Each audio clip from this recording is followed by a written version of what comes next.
કેમ છો બધા? મજામાં છો? તમને ખબર તો પડી જ ગઈ હશે કે જમરૂખમાંથી કંઈક બનાવવાના છે. આ મારા વાડામાં જ જમરૂખનું ઝાડ છે, તે પરથી આપણે જમરૂખ તોડી લઈશું.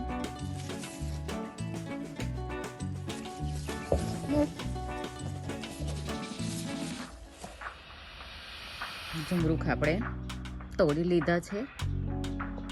જમરૂખમાં વિટામિન્સ, મિનરલ્સ હોય છે અને પેટ માટે પણ જમરૂખ ખૂબ જ સારા હોય છે. જમરૂખ આ રીતે એકદમ કાચા પણ નહીં, એકદમ પાકા પણ નહીં એવા લેવાના. આ રીતના એકદમ પીળા નહીં લેવાના. આ રીતે એકદમ કાચા હોય ને, એકદમ લીલા તેવા પણ નહીં લેવાના. ને ધોઈ લીધા છે ને લૂછી લીધા છે. હવે એને કાપી લઈશું આપણે. એના ઉપરથી આ કાઢી નાખવાનું, અને વધારે બી હોય ને તો તે પણ કાઢી નાખવાના. રીતે બધા જ કાપી લઈશું આપણે. આ વધારે બીનો ભાગ હોય ને તેને નહીં લેવાનું.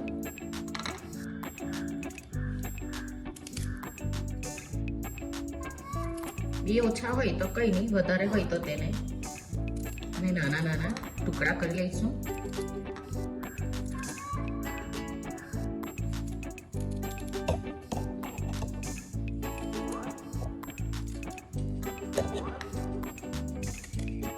આ રીતે આપણે બીજા જમરૂખને પણ કાપી લઈશું.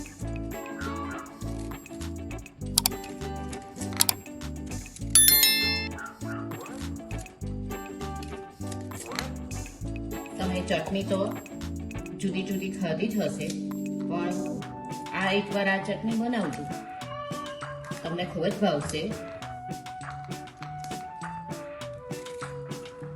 આ ચટણી રોટલી, ભાખરી, પરાઠા સાથે તો ખવાય જ છે, પણ ખાખરા, પાપડ સાથે પણ એટલી ટેસ્ટી લાગે છે. આ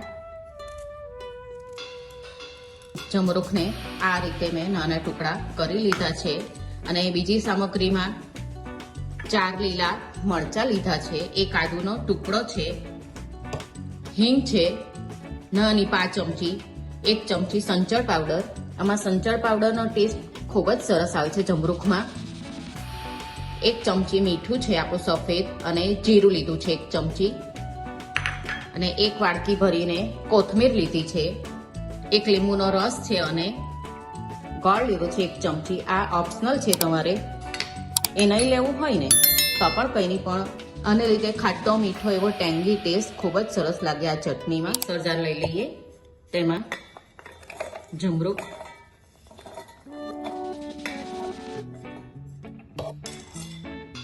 અને આ મસાલા લઈ લઈએ.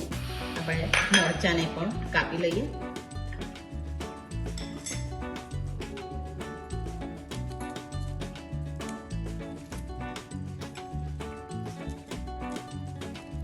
તમે આમાં લસણ તમારે ભાવતું હોય ને તો લસણ પણ લઈ શકાય. આમાં આ આદુને પણ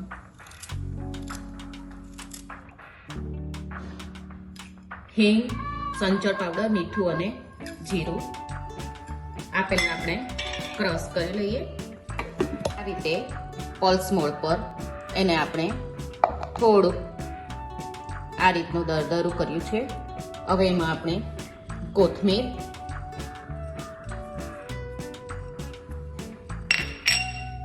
લીંબુનો રસ, અને આ એક ગોળ, અને 2 ચમચી જેટલું પાણી લઈ લઈએ. તમે ચટણીની થિકનેસ જેટલી જોઈતી હોય ને તે પ્રમાણે પાણી લેવાનું. ચટણી પીસાઈ ગઈ છે. તમને એની પતલી જોઈતી હોય તો હજુ વધુ પાણી લેવાનું. મેં બીજું 2 ચમચી વધારે લીધું હતું પાણી.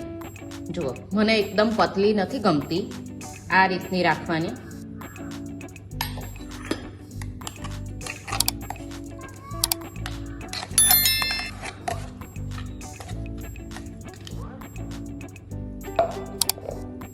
આપણી જમરૂખની ચટણી બનીને તૈયાર છે.